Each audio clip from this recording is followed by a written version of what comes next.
저희 신림교회가 예배로 부흥하는 교회가 되기를 바랍니다. 저희 신림교회가 예배 가운데 살아계신 하나님을 만나고 주님의 은혜와 임재를 경험하는 그런 교회가 되기를 바랍니다. 예배를 준비하면서 저희 사역자들이 참 어려운 부분이 하나 있습니다. 무엇이냐면 늘 말씀을 준비하면서 이 말씀하고 이 예배하고 딱 잘 맞는 찬송을 선택하는 일이 저희에게는 참으로 어려운 일 중에 하나입니다. 그래서 늘 그 고민을 하는 가운데 있는데요. 재미있는 또 글이 하나 있는 거예요.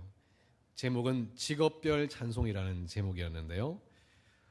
소방서에서 싫어하는 찬송이 있대요. 산마다 불이 탄다. 해안 경비대가 좋아하는 찬송이 있답니다. 물 건너 생명줄 던지어라. 서해가들이 좋아하는 찬송이 있답니다. 하늘을 두루마리 삼고 바다를 먹물 삼아도. 변비로 고생하는 분들이 붙드는 찬송이 있다네요. 울어도 못하네 힘써도 못하네. 이 감옥에 갇힌 분들이 부르는 노래가 있다, 찬송이 있답니다. 왜 구속하여 주는지 난 알 수 없도다.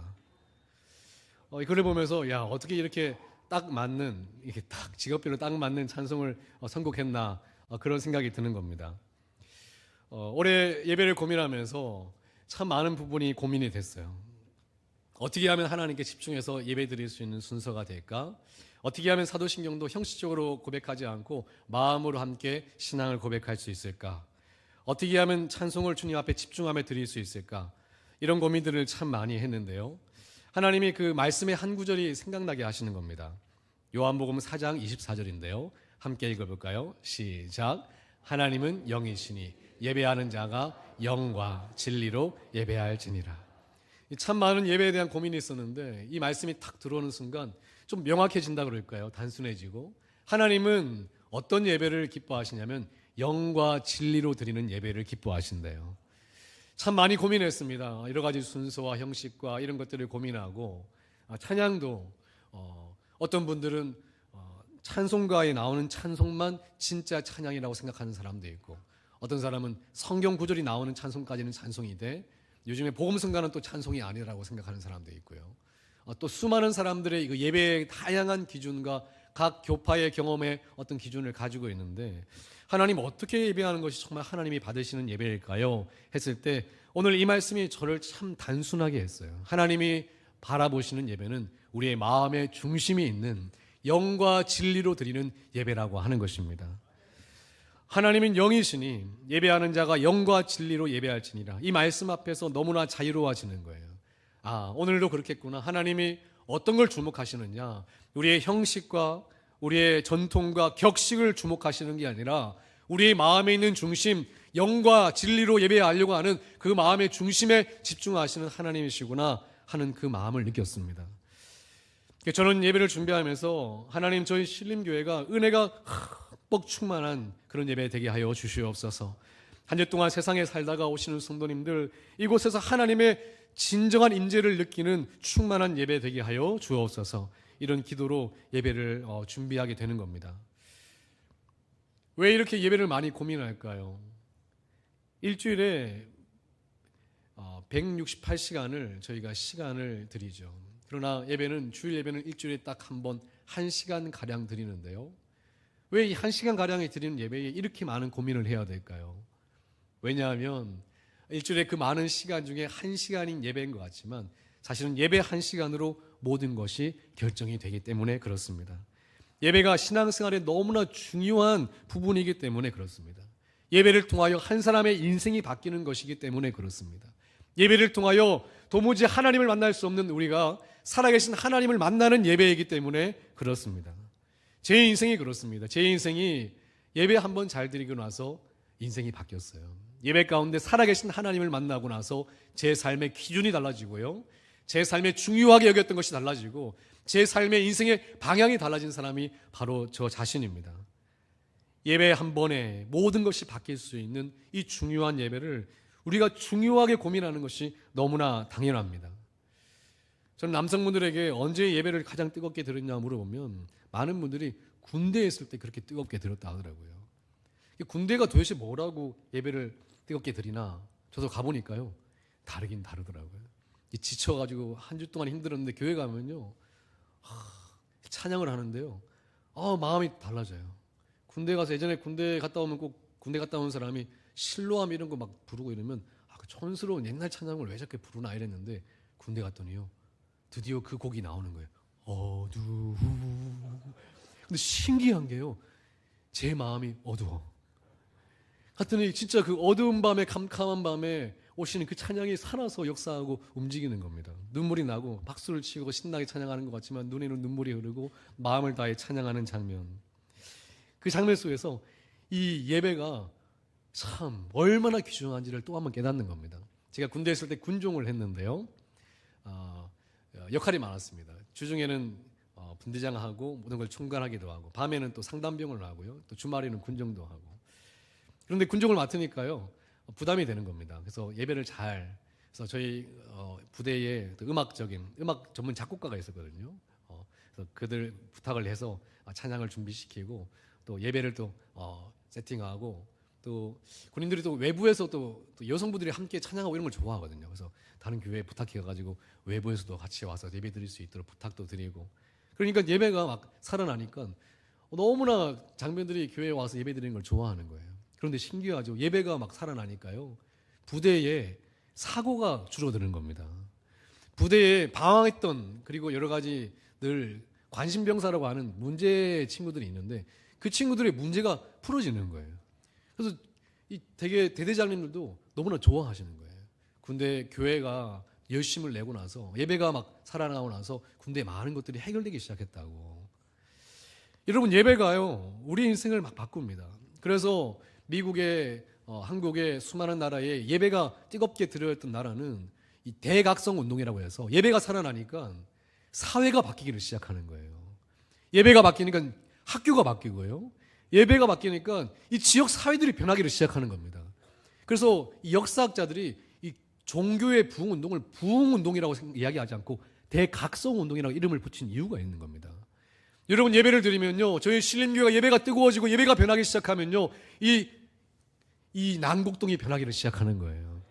예배가 변하기 시작하면 여러분의 직장의 터전이 바뀌고 여러분의 가정이 바뀌기를 시작하는 겁니다. 그래서 예배가 너무나 중요하다는 겁니다. 하나님이 기뻐 받으시는 예배, 정말 참으로 드리는 예배 가운데 모든 것이 변화될 수가 있기 때문에 그렇습니다. 사랑하는 성도님들, 오늘도 예배가 살아있는 예배가 되어서 여러분의 삶을 변화시키는 능력이 되기를 바랍니다. 이런 관점으로 오늘 본문을 보니까요 우리가 드리는 예배를 좀 진지하게 보는 겁니다. 오늘 본문은 다윗이 왕이 되고 해결해야 될 하나의 과제가 있었는데요 바로 언약궤를 다시 가져오는 일이었습니다. 이 언약궤가 뭐냐면 하나님의 임재를 상징하는 물건이었어요. 그래서 언약궤가 멈춰 선 곳이 바로 성전이 됩니다. 그곳에 하나님의 임재하신다는 약속이 있거든요. 그래서 사람들이 전쟁할 때도 뭘 들고 가요? 언약궤를 가져간다는 것은 하나님이 우리와 함께 하신다는 상징과 같았어요. 그래서 사람들이 전쟁터에서도 언약궤가 들어오면 사기가 막 살아났습니다. 누가 함께 하시니까요? 하나님이 함께 하시니까. 근데 언약궤가 없어지면 되게 불안했던 것이 이스라엘 민족이거든요. 그런데 블레셋과 전쟁을 하다가 언약궤를 블레셋에 빼앗기게 됩니다. 그러니까 이스라엘 백성들이 이게 너무나 불안한 인생을 살았던 거예요. 다시 언약궤를 가져왔지만 여러 가지 사정으로 이유해서 언약궤를 중심으로 가져오지는 못했어요. 근데 다윗이 왕이 되고 사람들이 모든 백성들이 원했던 이 부분, 언약궤를 다시 가져오는 이 일을 해결하는 겁니다. 오늘 본문은 그래서 언약궤를 가져오면서 모든 이스라엘 백성들이 기뻐하면서 함께 뜨겁게 언약궤를 다시 가져오게 됐다는 이 기쁨의 예배를 드리는 장면을 담고 있습니다. 그래서 오늘 이 말씀을 통해서 하나님이 어떻게 예배를 바라보시는지 그 관점이 적혀져 있어요. 그래서 이름이 언약궤 입성 예배입니다. 모든 이들이 바랬던 그 일이니까 얼마나 뜨겁게 예배를 드렸든지 우리 3절 말씀을 볼까요? 3절 말씀을 보니까 그들이 하나님의 궤를 셋수레에 싣고 산에 있는 아비나답의 집에서 나오는데 아비나답의 아들 우사와 아요가 그 셋수레를 모니라. 드디어 언약궤가 이제 다윗의 성으로 이제 오는 장면입니다. 5절 보니까 어떻게 예배를 드렸느냐 함께 읽어보겠습니다. 시작. 다윗과 이스라엘 온 족속은 잣나무로 만든 여러 가지 악기와 수금과 비파와 소고와 양금과 제금으로 여호와 앞에서 연주하더라. 여기 보면 이스라엘 온 백성들이 모였는데 예배자가 3만 명이 모입니다. 엄청난 수예요. 오케스트라를 동원했습니다. 모든 악기가 다 와서 주님을 찬송합니다. 여러분 3만 명 정도 되는 그 사람들이 모인 예배를 경험해 보신 적이 있습니까? 저희 신림교회만 꽉 차도 예배가 달라지는데요. 3만 명이 모여서 뜨겁게 예배하면요, 찬송이 달라져요. 엄청난 압도감과 엄청난 황홀함이 있습니다. 근데 모든 악기가 동원되고요, 그냥 예배자가 그냥 예배하러 형식적으로 온 사람들이 아니라 그날만을, 이 언약기가 돌아오기만을 기다려서 너무나 사모하는 사람들이 모여서 함께 모여서 뜨겁게 찬양하고 오케스트라가 동원되고요, 사람들이 춤을 추면서 찬송하면서 예배하기를 시작했습니다. 그 현장이 얼마나 뜨겁고 감격이 있었는지 상상조차 하기 어렵습니다. 너무나 엄청난 월드컵 응원하는 그 분위기, 그 이상의 엄청난 뜨거운 열기로 예배했다는 얘기예요. 근데 그 압도적인 영광이 가득한 그 예배에 하나의 사건이 일어납니다. 이 7절입니다. 함께 읽어볼까요? 시작. 여호와 하나님이 웃사가 잘못함으로 말미암아 진노하사 그를 그곳에서 치시니 그가 거기 하나님의 궤 곁에서 죽으니라. 거기서 하나님이 그 어마어마한 예배, 엄청나게 준비하고 수많은 사람들이 동원된 그 예배를 하나님 기뻐하지 않고 하나님이 진노하셨대요. 하나님이 그 예배가 마음에 들지 않으셨습니다. 그리고 잘못한 그 한 사람이 죽어나갑니다. 웃사라고 하는 그 사람이 죽어나가요. 이 웃사는 레위 지파인데요, 그의 아버지 아비나답의 집에 그 언약궤가 오래 머물렀거든요. 그래서 그 언약궤를 그 아버지 집에서 가져오는데, 웃사가 가져오는 도중에 수레에 싣고 오는데 소가 좀 뛰었나 봐요. 덜커덕 하니까 언약궤가 다치면 안 돼서 손을 대서 그것을 안전하게 붙잡으려고 했는데, 그것이 하나님이 굉장하게 좋지 않게 여겨주셨답니다. 왜냐하면 성경에는 언약궤를 어떻게 다뤄야 되는지를 적혀 있거든요. 레위인이라면 이 언약궤를 어떻게 다뤄야 되는지를 너무나 알고 있고, 그의 아버지 집 아비나답의 집에 오래 머물렀으니까 그의 아버지가, 레위인 아버지가 그의 아들 웃사에게도 엄청나게 그것을 가르쳐 줬을 겁니다. 오랫동안 머무는 대신 그 레위인 일이라면 그 언약궤를 어떻게 다뤄야 되는지, 어떻게 하면 그 언약궤를 옮길 수 있는지를 정확하게 알았을 거라고요. 성경에는 이렇게 적혀 있습니다. 민수기 4장 15절에 보면, 민수기 4장 15절에 보면 함께 읽어보겠습니다. 시작. 진영을 떠날 때에 아론과 그의 아들들이 성소와 성소의 모든 기구 없는 일을 마치거든 고앗 자손들이 와서 매일 것이니라. 그러나 성물은 만지지 말라. 그들이 죽으리라. 회막 물건 중에서 그들은 고앗 자손이 매일 것이며, 이 성물, 특별히 언약궤는 어떻게 해야 된다고요? 메고 가야 되는 거거든요. 그리고 이것을 손대면 된다, 안 된다? 안 되는 거예요. 하나님의 그 회막의 물건과 이 언약궤를 어떻게 다뤄야 될지 성경에서 자세하게 말하고 있고, 레위인이라면 이것을 너무나 잘 알고 있다고요. 그런데 오늘 이 엄청난 예배를 준비하면서 이 언약궤를 어떻게 가져왔느냐? 사무엘하 6장 3절에는 이렇게 적혀 있습니다. 사무엘하 6장 3절에 보니까 그들이 하나님의 궤를 어떻게 했다고요? 새 수레에 싣고 산에 있는 아비나답의 집에서 나오는데 어떻게 가져왔다고요? 수레에 싣고 왔다고 되어 있어요. 한마디로 왜 수레에 실었을까요? 이게 무겁거든요. 메고 오면 신속하게 오기도 어렵고 쉬어야 되고 또 바닥에 내려놓기도 그렇고, 이러니까 좀 신속하게 쉽고 안전하고 빠르게 가져올 수 있는, 멋지게 또 가져올 수 있는 방법이 수레에 싣고 오는 거라고 생각을 했던 것 같아요. 사람이 메고 오는 것보다. 한마디로 좀 편하게, 못 떨어지게, 편하면서 못 떨어지게 가져오는 방법을 선택했다라고 하는 것입니다. 근데 오늘 말씀에 하나님이 이것이 잘못이라고 얘기하는 거예요. 이 태도가, 이 마음이 잘못됐다고 얘기하는 것입니다. 여러분, 오늘 저희가 고민해야 될 바로 이 첫 번째가 무엇이냐면, 따라할까요? 예배는 정성으로 드리는 것입니다. 우리가 이 말씀을 통해 첫 번째 기억해야 될 것은, 예배라는 것은 우리의 편리 위주대로, 아니면 우리가 멋들어진다고 생각하는 방법대로가 아니라 예배는 정성으로 드려져야 된다라고 하는 것입니다. 예배는 정성이에요. 교회도 정성으로 세워지는 것입니다. 교회도 예배도 정성이 빠지면 아름다워지지가 않는 거예요. 제가 처음 신림교회에 부임했을 때 마음이 참 아팠던 것이 있습니다. 저희 그 할머니 권사님들이 다리가 불편하신데 계단을 막 부여잡고 오르시는 그 장면이었어요. 그래서 장로님들께 얘기했더니 그분들을 위해서 따로 방을 준비하고 TV도 설치해 드렸는데 권사님도 이상하게 아무리 오셔도 방에 TV로 보고 예배는 안 드리고 어떻게 드리시겠다? 이 등산을 해서라도 본당에서 예배를 드리시겠다는 거예요. 그래서 제가 아이고 권사님 이거 다리가 아파서 어떻게 올라오세요? 이러면 목사님 먼저 올라가세요. 저는 천천히 올라갈게요. 어떤 분은 뒤로 올라오시고요. 그래서 너무나 그게 마음이 아팠는데요. 우리 권사님들이 예배를 올라가서 드리겠다는 의지가 엄청 크신 거예요. 다리가 아파도 반드시 올라가겠다는 그 마음이 너무 크신 거예요. 얼굴이 인상이 찌푸리신 게 아니라 인상을 웃고 계신 거예요. 예배를 드려야겠다. 이 마음이요. 그래서 너무나 큰 도전을 받았습니다. 저희 교회 보니까 저 멀리서 버스를 3-4번 갈아타고 오신 분들도 많아요. 그 연세에 어떻게 갈아타고 오시냐고 이러니까 일찍 나서면 된다고. 예배 드리시겠다고. 그래도 선생님 저는 그 예배의 자리를 지킬 겁니다. 이런 마음으로 그 모든 먼 자리에서 버스를 갈아타면서 예배 자리에 참석하시고요. 저는 이걸 보면서 저희 신림교회가 정말 마음과 정성이 있는 예배라고 생각을 했습니다. 주방에 내려가도요. 음식을 한 똑같은 국수인데요. 각 교구마다 비법이 달라요. 아니 그냥 국수 대충 말아가지고 먹으면 되지. 그걸 무슨 또 비법을 또. 항상 모든 교구가 끝나고 나면 목사님 저희 교구 맛이 다르죠? 막 그래요. 그래서 좀 어떨지 몰라서 무슨 비법이 뭐인가요? 왜 교구만의 그 비법이 있나? 이러면 우리만의 비법이 있다고 그러는 거예요. 모든 일마다 성도들이 지극정성으로 하는데 저는 그것이 너무나 좋았습니다. 왜냐하면 예배라는 것이 정성으로 드리는 것이거든요. 신명기 6장 5절에 보니까 하나님을 어떻게 대해야 되는지 신명기 6장 5절에는 나와 있습니다. 하나님을 어떻게 맞이해야 되는지 신명기 6장 5절에 보면 하나님을 정말 너는 마음을 다하고 뜻을 다하고 힘을 다하여 내 하나님 여호와를 어떻게 하라고요?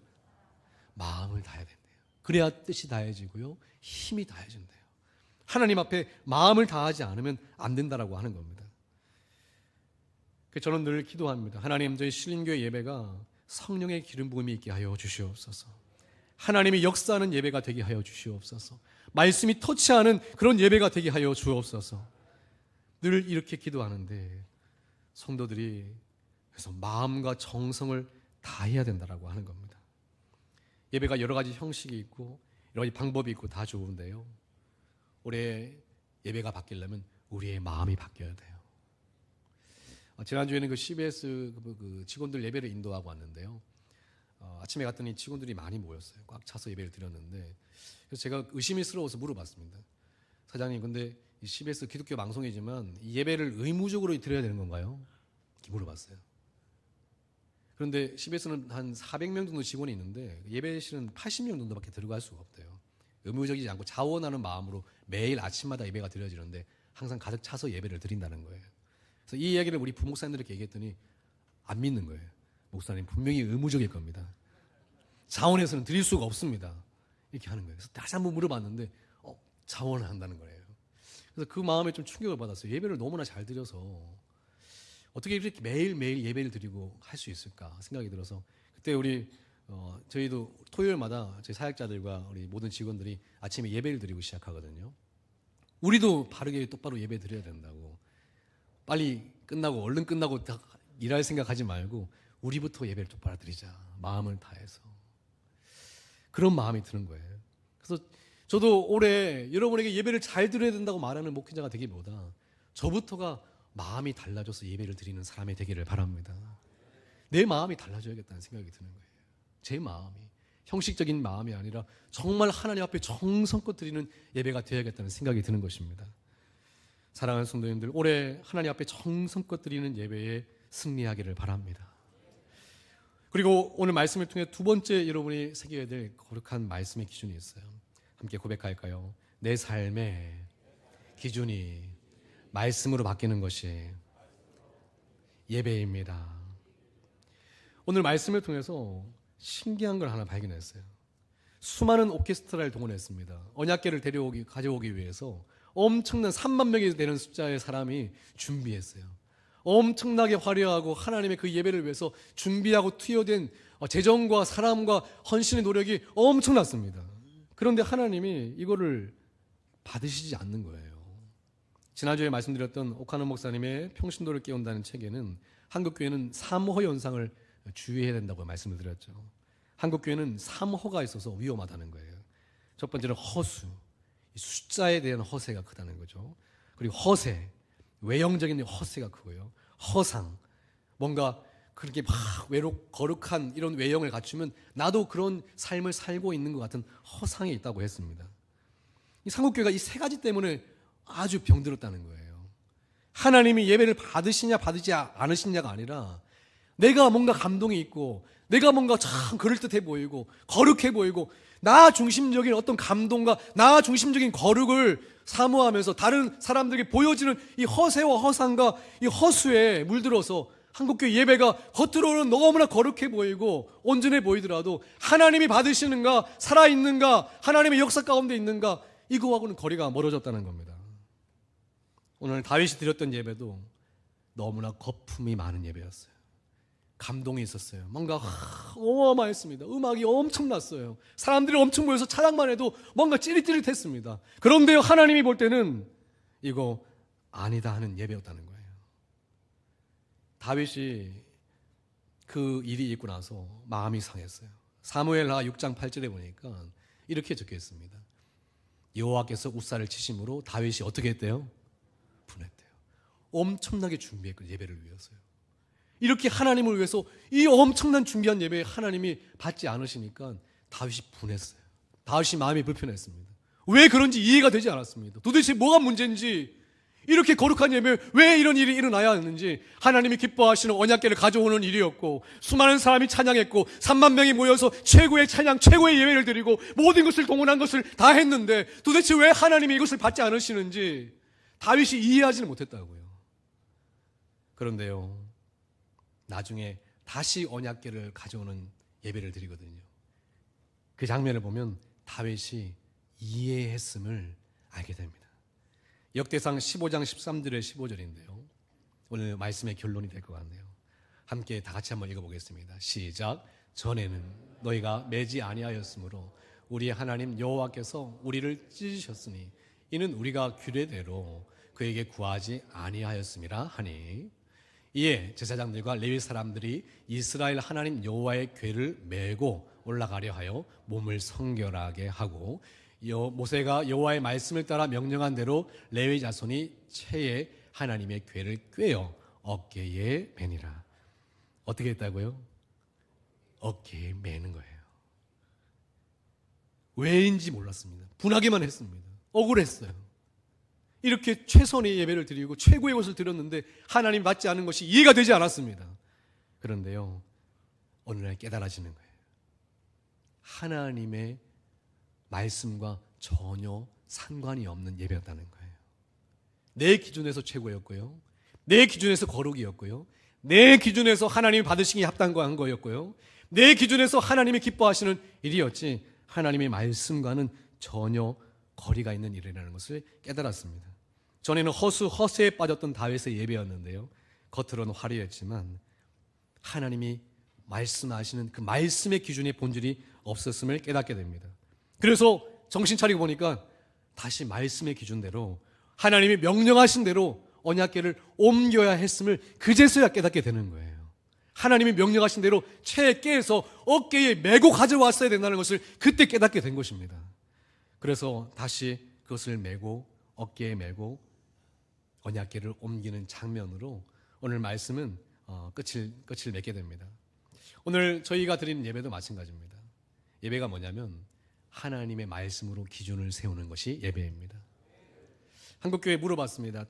성도님들은 담임 목사님을 좋아하십니까? 물어봤더니 그럴 때가 있고 그렇지 않을 때가 있대요.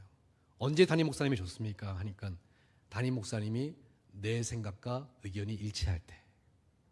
그런데 내 생각과 일치하지 않으면 그때부터 불편해진다는 거예요. 그럴 수 있죠. 그런데 문제는 하나님한테도 그런다는 것이 문제입니다. 언제 하나님이 좋냐면 하나님이 내 생각처럼 움직여 주실 때, 내가 바라는 대로 바라는 타이밍에 움직여 주실 때 하나님이 좋고요. 하나님이 내 생각대로 움직여 주시지 않으면 하나님도 불편해지는 것이 우리입니다. 왜냐하면 내 주인이 누구라고 생각하는 겁니까? 나라고 생각하기 때문에 그렇습니다. 그런데요, 예배는요, 내 기준과 내 생각에 하나님이 나를 맞춰주시는 것이 아니라 하나님의 기준에 나를 맞추는 것입니다. 그래서 예배를 드리고 나면 내 생각이 변화되는 일이 일어나야 돼요. 예배를 잘 드리고 나면 내 기준이 바뀌어야 되는 일들이 일어나야 됩니다. 그것이 진짜 예배를 잘 드리는 사람의 모습입니다. 오늘날 예배에 홍수가 나 있습니다. TV를 틀면요, 인터넷에 보면 엄청난 예배가 있습니다. 그런데요, 그 수많은 예배 가운데 자신의 생각이 바뀌어지는 사람은 점점 없어집니다. 그 수많은 예배를 드리고도 수많은 말씀을 들었지만 자신의 기준을 바꾸는 사람은 점점 없어집니다. 그거는 예배가 아닙니다. 제가 한번 교회 탐방을 한 적이 있습니다. 한국 교회 웬만한 교회들을 다 탐방해 봤는데요, 한 교회가 있었어요. 예배로 유명한 교회였는데요, 거기 제가 30분 일찍 갔습니다. 그런데 자리가 없었어요. 30분 일찍 가면 자리가 있어야 됩니까? 없어야 됩니까? 저희 신림교회 30분 일찍 오면 자리가 있습니까? 없습니까? 많다고요? 많죠. 네, 넉넉합니다. 네. 그런데 그 교회 30분 일찍 가는 자리가 없는 거예요. 그래서 아니 왜 이렇게 30분 일찍 온 자리가 없냐 했더니 보통 교인들이 1시간 일찍 온다는 거예요. 그것도 일찍 와서 잡담하는 게 아니라 막 기도하고 있어요. 예배가 시작되는데요, 예배가 끝나면 어디로 가야 되죠? 집에 가야 되는데 끝났는데 사람들이 자리에 안 일어나는 거예요. 나는 나가야 되는데, 얼른 다음 탐방 장소로 가야 되는데, 그래서 언제까지 안 나가나 보니까 끝나고 나서요 30-40분을 사람들이 그 자리에서 안 일어납니다. 뭐 하는지 아십니까? 기도해요. 이 사람들이 왜 예배 일찍 와가지고 기도하고 예배 끝나고 왜 기도 안 했더니 기도 소리를 잘 들어보니까 그 말씀을 붙들고, 하나님 이번 주에도 말씀을 붙들고 살게 해달라고, 내가 바뀌게 도와달라고. 저는 예배가 그 1시간, 그 예배의 시간을 지키는 것인 줄 알았는데요, 이분들의 목적은 달랐어요. 예배를 통하여 자신을 바꾸어 가는 것이 목적이었습니다. 그러니까요 1시간 일찍 와서 준비하는 거예요. 누가 바뀌어야 되니까요? 내가 바뀌어야 되니까. 예배 끝나고도 자리를 일어나지 않는 겁니다. 왜냐하면 내가 바뀌어야 되니까. 저는 그때 충격을 받았습니다. 하나님, 제가 목회하는 교회도 그런 교회 되게 하여 주옵소서. 표정이 어두워지신 분이 계시네요. 집에 못 가게 할까 봐. 그런데요, 예배는 뭐냐면, 오늘 처음 언약궤를 가져왔을 때는 화려하고 최고의 예배를 드리겠다고 했지만 하나님과의 거리가 멀었던 그 예배가 다시 언약궤를 가져올 때 다시 하나님의 방법으로 어깨에 메고 오는 장면, 이것이 바로 예배의 진정한 변화입니다.